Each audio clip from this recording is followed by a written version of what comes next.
رحم الله من يقرأ الفاتحة.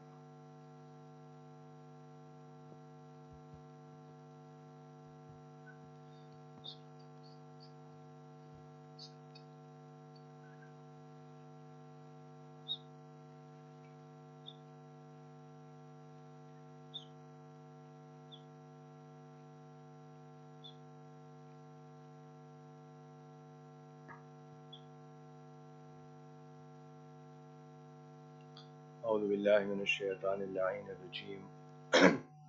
بسم الله الرحمن الرحيم. الحمد لله رب العالمين، والصلاة والسلام والتحية والإكرام على النبي الأمي العربي القرشي المكي المدني الهاشمي صاحب قاب قوسين محمود رب المشرقين والمغربين، جد الحسن والحسين النبي الحرمين والإمام القبلتين والرسول الثقلين الذين سمي في السماء بأحمد وفي الأرض بأبي القاسم محمد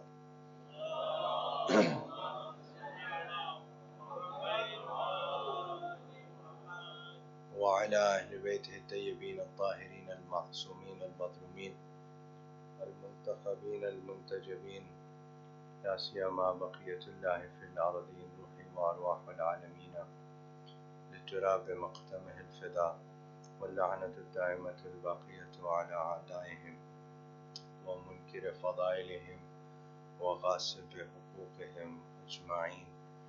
أما بعد، فقد قال الله سبحانه تبارك وتعالى في محكم كتابه ومتقن خطابه: بسم الله الرحمن الرحيم. لا إكراه في الدين، قد تبين الرشد من الغي، فمن يكفر بالطاغوت ويؤمن بالله فقد استمسك بالعروة الوثقى لا انفصام لها، الله سميع عليم. Syed صلوات محمد وعلى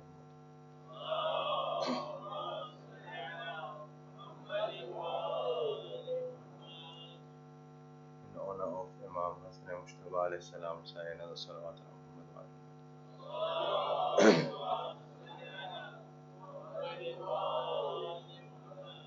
and to hasten the reappearance of our awaited Imam Syed, salawat Muhammad wa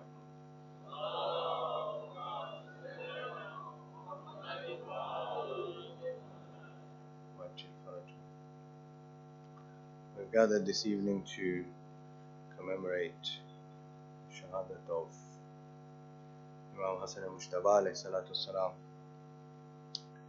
and the verse of the Quran which I've recited is from Surah Al-Baqarah. It's a very well-known verse. It's verse 256 of Surah Al-Baqarah, and the verse after Ayatul Kursi. Allah subhanahu wa ta'ala says there's no compulsion when it comes to religion, because the right path has been made clear from the wrong path, from the misguidance. And whosoever rejects all the false deities and believes in Allah subhanahu wa ta'ala, then that person has held on to the firmest handle which will never break. And Allah subhanahu wa ta'ala is all hearing, all knowing. In light of this ayat, I just want to mention a few things, and then we'll go to Fadail of our holy Imam alayhi salatu salam. The first one regarding the beginning of this verse. Sometimes people misuse this verse in today's day and age. If somebody by mistake, and I said this by mistake intentionally, if somebody by mistake says to someone or advises someone, does Amr bil Ma'ruf and Nahy anil Munkar in this day and age, it is a dangerous act to do. So if somebody does and they're brave enough to advise somebody, then sometimes they will hear this reply, that's la ikraha fi din. There's no compulsory religion. How can you tell me to do X, Y, Z, or forbid me or stop me from doing something. But question is this ayat, is this sentence in this ayat related to this particular aspect? Can it be used in this way, or does it have some other meaning? So to find that out, we have to know the Shan and Nuzul. Why was this ayat revealed? For what reason was this ayat revealed? So very briefly, it's mentioned by all the Mufassirin that there was a person in the time of the Holy Prophet called Hasan or Ibn Hasan. And he was a trader. He used to trade with people from Damascus in the time of the Prophet. And when his sons grew up, they also started to trade with him. And on one such occasion, some of the traders who came from Damascus, they were Christians, and they convinced his sons towards Christianity. So obviously he was very agitated, he was very worried with regards to his sons. So he came to Rasulullah and he said, Ya Rasulullah, am I allowed to force my sons to become Muslims again? So Rasulullah, as was usual, waited for commandment from Allah subhanahu wa ta'ala. And then Jibreel Amin came down with this verse of Quran, La ikraha fid deen. There's no compulsion when it comes to religion. You can't force anyone to believe in the religion. Once you've believed in the religion, then there's not a buffet. You can't pick and choose. You have to accept everything that's within the religion. The choice comes when you want to accept the religion. So in that aspect, yes, there's no compulsion. Why? Because قَدْ تَبَيَّنَ الرُّشْدُ مِنَ الْغَيِّ. Because that which is right, that which is guidance, rushd, has been made clear, mubayyan, from that which is wrong. And force and compulsion is only necessary in a place or in a objective where there's no reasonable arguments, there's no rational arguments. In the place where there are rational arguments, then in such a place there's no need for force. And Allah subhanahu wa ta'ala then says what? He says yes, but there would be consequences. The choices that you make are yours. But the consequences of those choices, whichever choice you make, there will be consequences. So what are the consequences? فَمَنْ يَكْفُرْ بِالطَّاغُوتِ وَيُؤْمِنْ بِاللَّهِ. Whosoever rejects the Taghut and then believes in Allah subhanahu wa ta'ala. For this reasoning, we say from the kalima through to the tashahud, in every instance, we say ashhadu an la ilaha first and then illallah. Why? Because Allah subhanahu wa ta'ala has demanded this, that first you have to reject all the false deities, all the false gods, and then believe. So first you have to, if we translate it to our istilahi language, we say first you have to do tabarra on all the false gods, and then you have to believe in Allah subhanahu wa ta'ala, then you have to obey Allah subhanahu wa ta'ala. And whosoever does that, فَقَدْ اسْتَمْسَكَ بِالْعُرْوَةِ الْوُثْقَى, then that person has held on to the firmest handle. لَا انْفِصَامَ لَهَا, this handle will never break. So my responsibility is that if I don't want to break, then I have to hold on to this handle, because this handle will never break. So they asked Ibn Rasulullah, Imam Sadiq alayhi salatu wasalam, asked about this verse. He says, what is this firmest handle that we have to hold on to, that will never break? So he says, Urwatul Wuthqa hiya wilayatu Amirul Mu'minin alayhi salatu wasalam.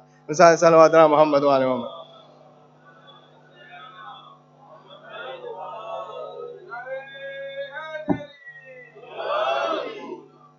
Another salawat ala Muhammad wa ala Muhammad.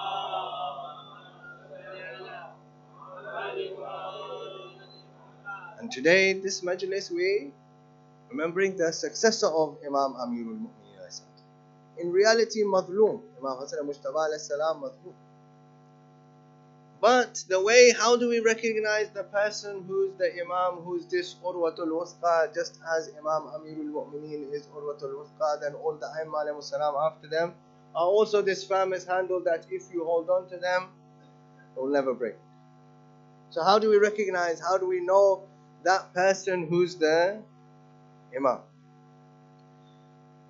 Rasulullah, he does the announcement for Imam Amirul Mu'minin alayhi salatu wasalam at the event of Hadith.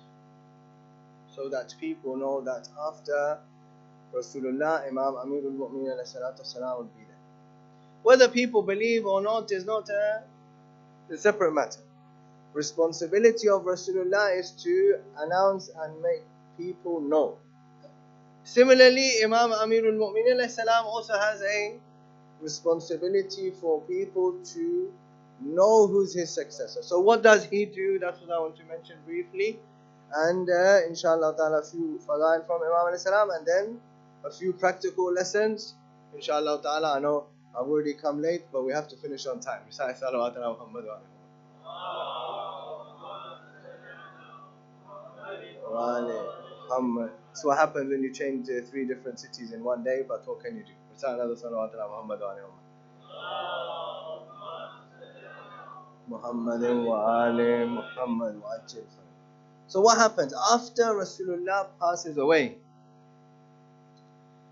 People come to Medina. So for example, there's a person who's left behind some kind of amanat, and they live outside of Medina, and they only come to Medina after months at a time.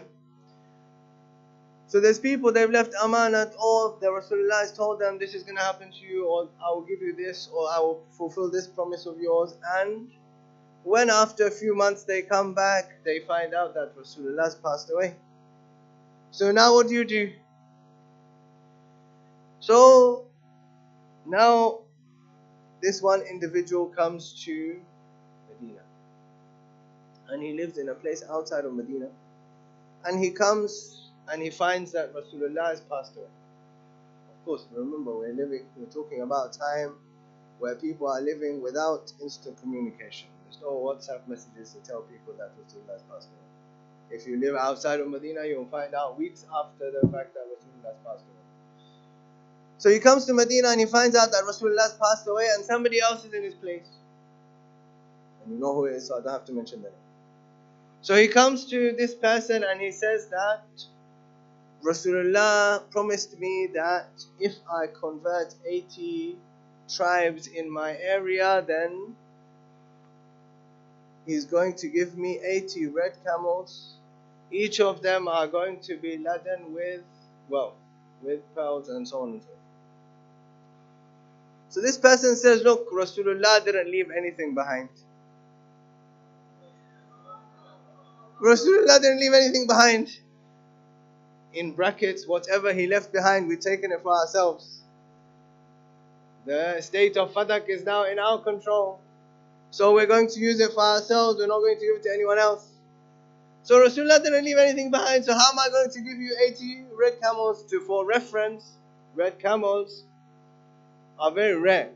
Camels themselves are very expensive, and then red camels amongst them are very rare. So whenever an example of something expensive wants to be given in Arabic language, they use the example of red camels.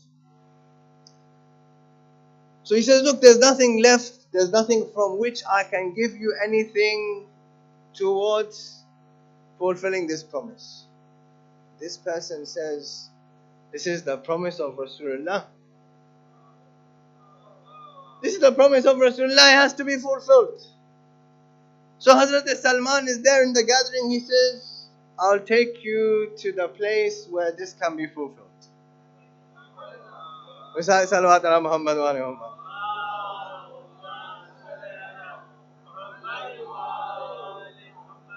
This is the heart of the story. He says, I'll take you to the place where this can be fulfilled. So Hazrat Salman takes this individual to the house of Imam Amirul Mu'mineen. When they arrive there at the door,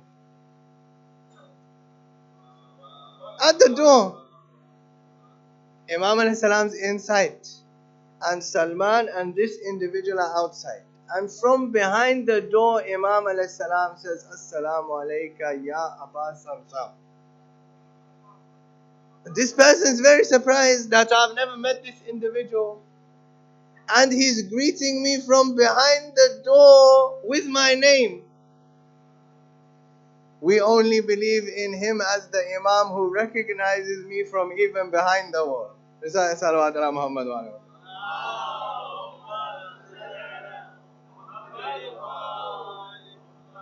So he says, He says to Imam Amirul Mu'minin, this is the matter, that I went there and I made this claim, and they first said, what are the witnesses? And I showed them the document written by Rasulullah, but they rejected it and they said that there's nothing left from, or Rasulullah didn't leave anything behind, so what can we give you? So Imam Amirul Mu'minin says, don't worry. Whatever the promise of Rasulullah is, it will be true. Whatever the promise of Rasulullah is, it will be true. It will be fulfilled, but not here. It would be fulfilled, but not here.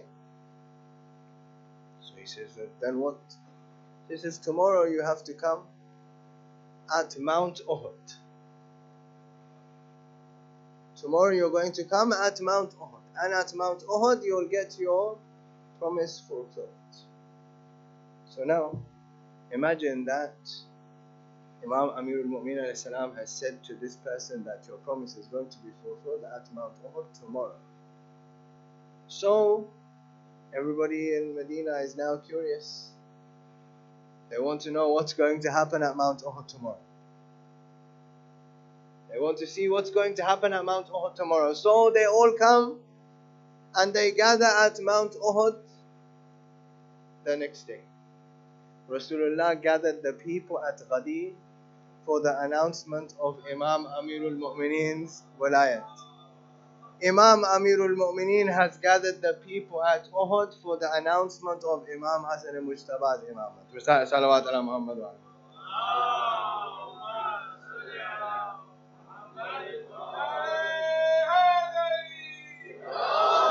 Next day they all come. Everyone's there. Those of you who've had the Shahadat of going on the journey for Hajj and we've been to Mount Uhud, know it's a very impressive place. And those of you who've not been, inshallah ta'ala, I pray that you all get this opportunity to go, and especially to do ziyarat of Imam Hasan al-Mujtaba alayhi salam and all the Imam of Bakri. Salawat ala Muhammad wa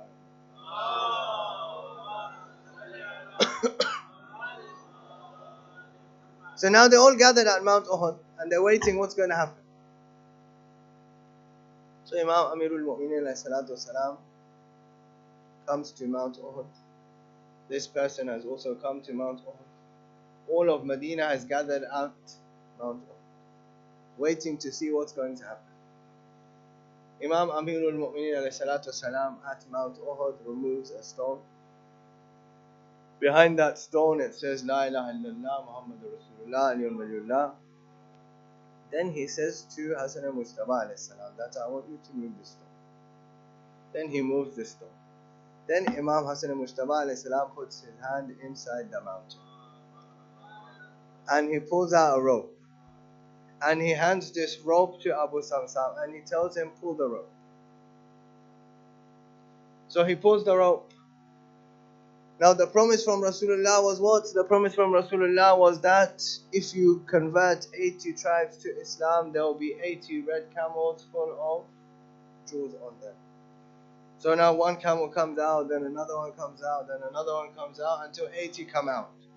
Imam Hasan al-Mujtaba alayhi salam says, if the promise from Rasulullah was not 80, then you would have kept on pulling the rope and more camels would have kept coming out. This is the announcement of Imam Amirul Mu'minin for the imamat of Imam Hasan al-Mujtaba alayhi salatu wasalam.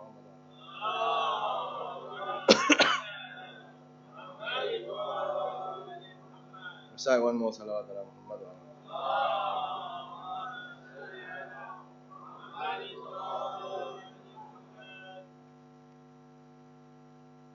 Regarding his seerat, regarding his actions, one sentence is enough. Because I'm conscious of the time, we have to go to the Udu as well. And that is that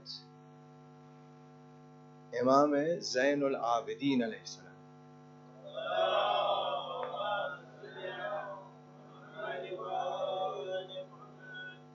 He is called Zainul Abidin, adornment of the worshippers, Sayyidul Sajidin, chief of those who do sajda. when somebody praised his ibadat, he said, if you had seen the ibadat of my uncle Hasan Mujtaba Zainul Abidin alayhi salam said, if you saw the ibadat, one riwayat says, if you saw the ibadat of my grandfather Amirul Mu'minin alayhi salam. In another narration, he also mentions regarding the ibadat that there was nobody greater in ibadat than my uncle Imam Hasan Mujtaba alayhi salam. So imagine that the one who's Zainul Abidin is telling us about the ibadat of Imam Hasan Mujtaba alayhi salam. And with regards to his generosity, about which there's much that's been mentioned, that where was the sources of his income and where did it come from. But those people forgot that these stories about his generosity are before the peace treaty. Some people made this accusation about Imam Mustafa alayhi salam that because he used to get money from Amir Sham, therefore he was very generous. But this story of generosity from Imam Hasan Mustafa alayhi salatu salam is in the time of the Khilafat of Amirul Mu'minin alayhi salam. Not in the time of Amir of Sham, not after the peace treaty. This story is from the time of the Khilafat of Amirul Mu'minin alayhi salatu salam, when the old man came and had the barley bread from Imam Amirul Mu'minin alayhi salam that you all know. And Imam Amirul Mu'minin alayhi salam said to go to this place where you would get fresh fruit and he would eat and leave some on the side. So Imam says to him, eat as much as you want, then you can take. Then you can take as much as you want. He says, it's not for me, it's for the person who's sitting under the tree, eating the dry barley bread. So Imam Hasan Mujtaba alayhi salam says, that's person, this house is his house. This house is his house. What message is this for you and me? That if your standard of earning it goes up, your standard of giving should go up proportional with that. If I'm a follower of Imam Hasan Mujtaba alayhi salam, then my standard of giving should be proportional with my standard of earning. Salawat ala Muhammad wa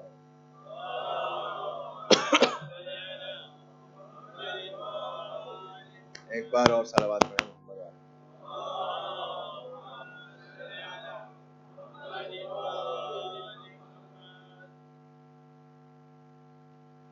شام میں یہ خبر پہنچی میرے شام کو کہ حسن مجتبیٰ جو آتا ہے اس کو عطا کرتے، جو بھی آتا ہے. کریم اہل البیت، جو گھرانہ کرم کے لیے مشہور ہو، جس گھرانے میں کرم ہی کرم ہو، اس میں اگر کسی کو کریم کہا گیا، کریم وہ کہ جو یہ دیکھے بغیر، سخی وہ ہوتا ہے جو اپنی ضرورت پورے کرنے کے بعد لوگوں کی مدد کرتا ہے. کریم اس کو کہتے ہیں کہ جو اپنی ضرورت کو بھی نظر انداز کر کے دوسروں کی مدد کرتا ہے. اور اہل بیت علیہ السلام کے جو کرم کا گھرانہ ہے اس میں کریم اہل البیت علیہ السلام کہا گیا. تو یہ خبر پہنچی شام میں، تو ایک ورقہ لکھ کر کے بھیجا امیر شام نے امام حسن مجتبیٰ علیہ السلام. کیا لکھا؟ لکھا لا خیر فی الاسراف. اسراف میں کوئی نیکی نہیں ہے، اسراف میں کوئی اچھائی نہیں ہے، اسراف میں کوئی نیکی نہیں ہے. تو عرب میں مشہور ہے کہ امام الکلام، کلام الامام امام الکلام، اور امام جواب دینے کے لیے اس امر کا، اس اعتراض کا جواب دینے کے لیے کسی جملے کا بھی محتاج نہیں ہے، صرف ترتیب کو بدل دیا ہے. صرف ترتیب کو بدل دیا ہے. امیر شام نے یہ لکھا تھا کہ لا خیر فی الاسراف، امام نے جملہ تبدیل کر کے اس کو لکھا لا اسراف فی الخیر. یاد رکھو کہ نیکی میں، اچھائی میں اسراف ہو ہی نہیں سکتا.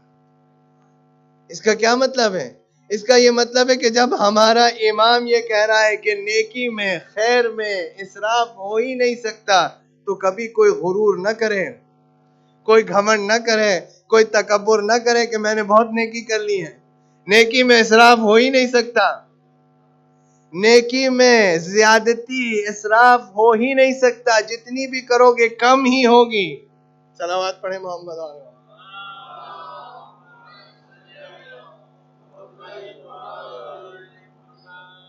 یہ تو احوال جوانی کے بڑھاپے کے سنایا، مگر رسول اللہ نے فرمایا تھا الحسن والحسین سیدا شباب اہل الجنہ. تو جب فرمایا تھا تو حسن علیہ السلام کتنے سال کے تھے؟ 6 سال کے تھے یا 7 سال کے تھے؟ رسول اللہ دنیا سے چلے گئے تو حسن مجتبیٰ علیہ السلام 7.5 سال کے تھے، یعنی اس سے پہلے فرمایا. اچھا یہ نہیں فرمایا کہ حسن و حسین جنت کے جوانوں کے سردار ہوں گے جب وہ بڑے ہو جائیں گے. یہ نہیں فرمایا کہ حسن و حسین جنت کے جوانوں کے سردار ہو جائیں گے جب وہ بڑے ہو جائیں گے. نہیں، جنت کے جوانوں کے سردار ہیں، جنت کے جوانوں کے سردار ہیں جبکہ وہ ابھی بچے ہیں. یعنی رسول کے گھر کے بچے تمہارے جوانوں کے مقابلے میں نہیں آ سکتے. رسول تمہارے جیسا کیسے ہو سکتا ہے؟ صلوات پڑھیں محمد والے محمد.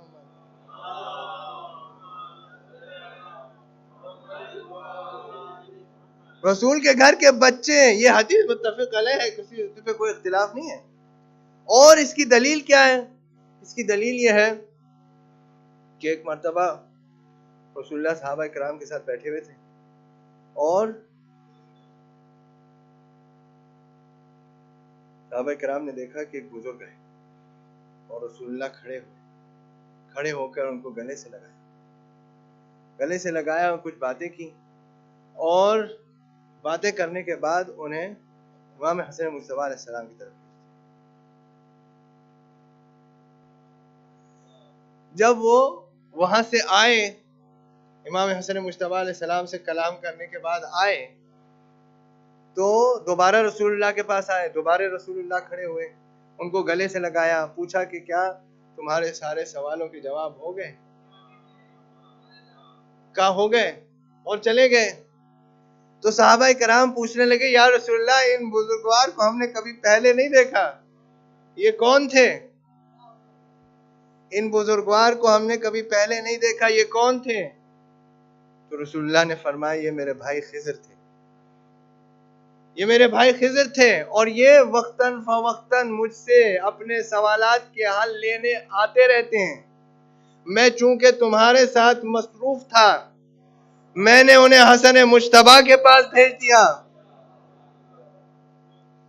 یعنی معلوم یہ ہو گیا کہ جو صحابی جو نہ پہچانے خضر کو وہ صحابی ہوتا ہے، اور جو خضر کو جواب دے دے وہ امام وقت ہوتا ہے. صلوات پڑھے محمد والے محمد.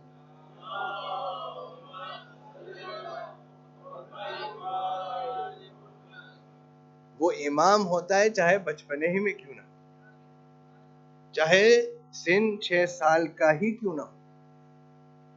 یہ حسن مجتبیٰ علیہ السلام ہیں کہ جنہوں نے اپنے جد کی سیرت پر عمل کرتے ہوئے بھئی اعتراض ہوا کہ آپ نے امیر شام کے ساتھ سلوک کیوں کر لی؟ آپ کے جد رسول اللہ نے تو کافروں کے ساتھ سلوک کی تھی، آپ کے جد رسول اللہ نے تو کافروں کے ساتھ سلوک کی تھی.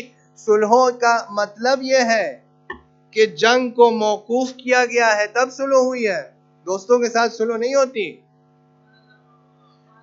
دوستوں کے ساتھ صلح نہیں ہوتی ہے، صلح ہوتی ہی دشمنوں کے ساتھ ہے، صلح ہوتی ہی دشمنوں کے ساتھ ہے.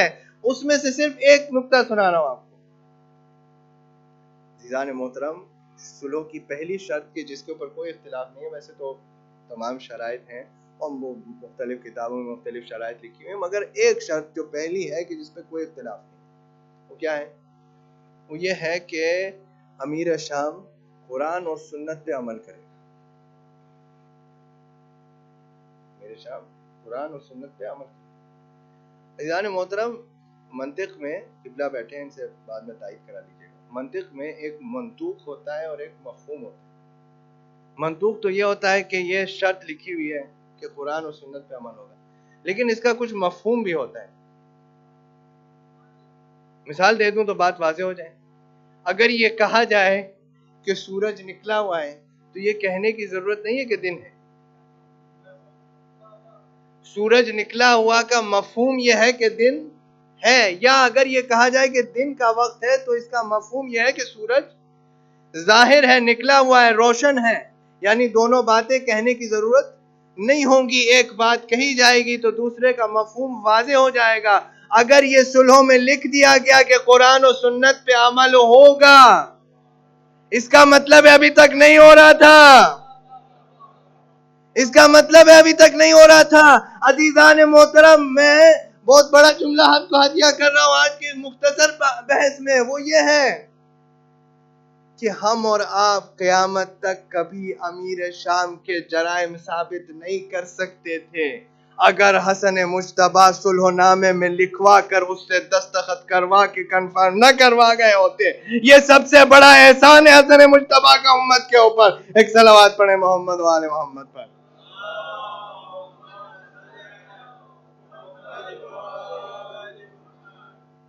یہ سب سے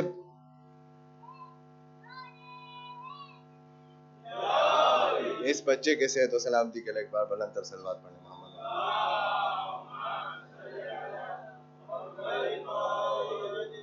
یہ سب سے بڑا احسان ہے امت کے اوپر، دین کے اوپر، شریعت کے اوپر حسن مجتبیٰ علیہ السلام. اس احسان کا صلہ کیا دیا گیا؟ بس مجلس تمام کر دی، میں وقت کے اندر بات ہوتا ہوں. اور اس احسان کا صلہ کیا دیا گیا؟ اس احسان کا صلہ یہ دیا گیا کہ آپ کو بھی شہادت ویسے ہی واقع ہوئی جیسے آپ کے جد رسول اللہ کو. آپ کے جد رسول اللہ کو بھی زہر دیا گیا تھا، آپ کو بھی زہر دیا گیا. آپ کو بھی زہر دینے والی گھر والی تھی، رسول اللہ کو بھی زہر دینے والی گھر والی. اجرکم اللہ، اللہ آپ کو کسی غم میں نہ رلائے سوائے غم اہل بیت. حسن مجتبیٰ علیہ السلام کا ظلم کے اوپر بڑا ظلم ہوا. بعض روایتوں میں ہے کہ آپ کو ایک سے زیادہ مرتبہ زہر دیا گیا، اور وہ جو آخری زہر دیا گیا وہ اتنا سخت تھا کہ جگر پارا پارا ہو گیا. اجرکم اللہ. آپ نے پانی نوش فرمایا، رات کے وقت جگر پارا پارا ہو گیا، جگر کے ٹکڑے ٹوٹ ٹوٹ کر تشت میں گرنے لگے. اس حالت کو دیکھ کر کے آپ کے امام حسین علیہ السلام بہت روئے. اور کیوں نہ روتے ہیں، وقت کے امام کی شہادت دیکھ رہے تھے، اپنے برادر بزرگ کا یہ حالت دیکھ رہے تھے. تو تسلی دینے کے لیے امام حسن مجتبیٰ نے فرمایا میرے بھائی حسین مت رو. تو کہا بھیا آپ کی اس حالت کو دیکھ کر کیسے نہ رو. جواب دیا لا یوم لے یوم کیا ابا عبداللہ، میری مصیبت کچھ نہیں ہے، تمہارے دن جیسا کوئی دن نہیں ہوگا، تمہارے روز جیسا کوئی روز نہیں ہوگا. چیزوں لیکن حسن مجتبیٰ علیہ السلام کا کے اوپر ظلم کم نہیں ہوا. جگر پارا پارا ہو گیا، تشت مر جگر کے ٹکڑے ٹوٹ ٹوٹ کر گرنے لگے. آپ دنیا سے تشریف لے گئے تو جاتے جاتے آپ نے فرمایا تھا کہ بھیا حسین مجھے نانا کے پہلو میں دفن کر دو. عزیزو، یہ کافروں میں بھی اس بات کا خیال رکھا جاتا ہے کہ اگر کوئی مرتے دم کہہ گیا ہے کوئی بات تو آپ کہتے ہیں کہ اب تو مر گیا ہے، اس کی اس آخری بات کا ہی خیال کر لو. اجرکم اللہ. کافروں میں بھی یہ خیال رکھا جاتا ہے. ہائے افسوس کہ مسلمانوں نے نبی کے نواسے کی اس آخری خواہش کو بھی پورا نہ ہونے دیا. اجرکم اللہ، اللہ آپ کو کسی غم میں نہ رلائے سوائے غم اہل بیت کے.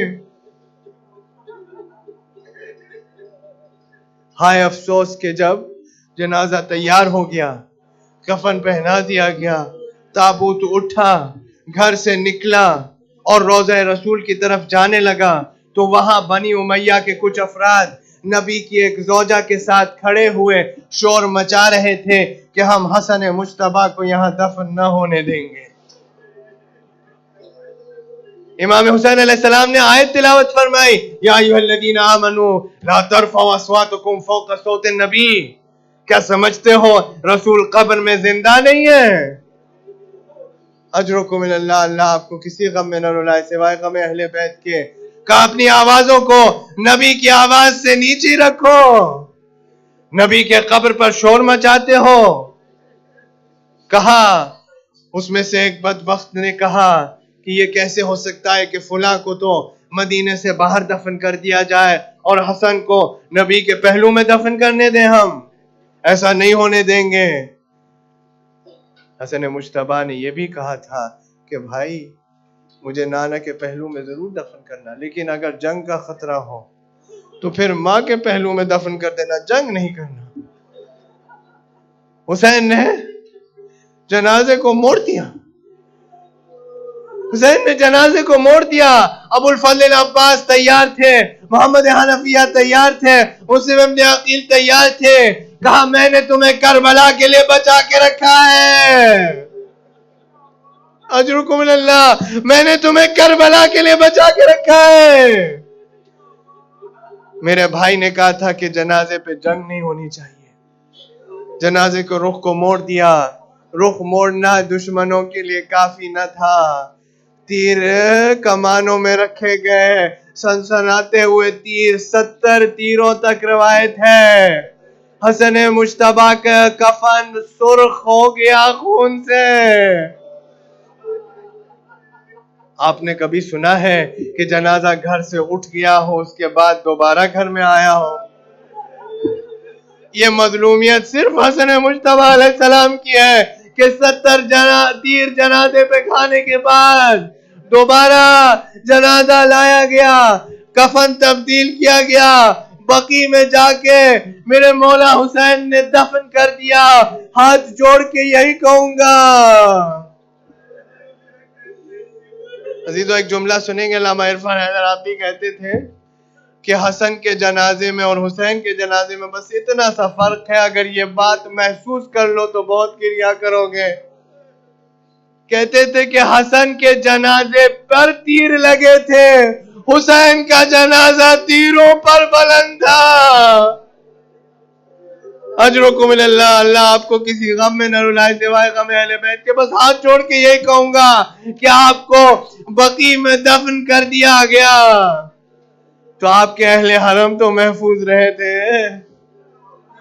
آپ کی بیٹیوں کو کوئی تماچا مارنے تو نہیں آیا تھا، کوئی چادریں چھیننے تو نہیں آیا تھا، بازو میں رسن باندھنے تو نہیں آیا تھا.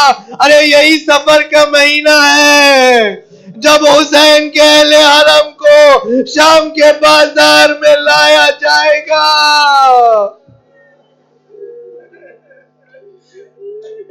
کہ آپ کے چوتھے امام فرماتے ہیں کہ ہمیں ایسے لایا گیا جیسے غلاموں کو بازار میں لایا جاتا ہے. حسن مذموم کا آتا جنازہ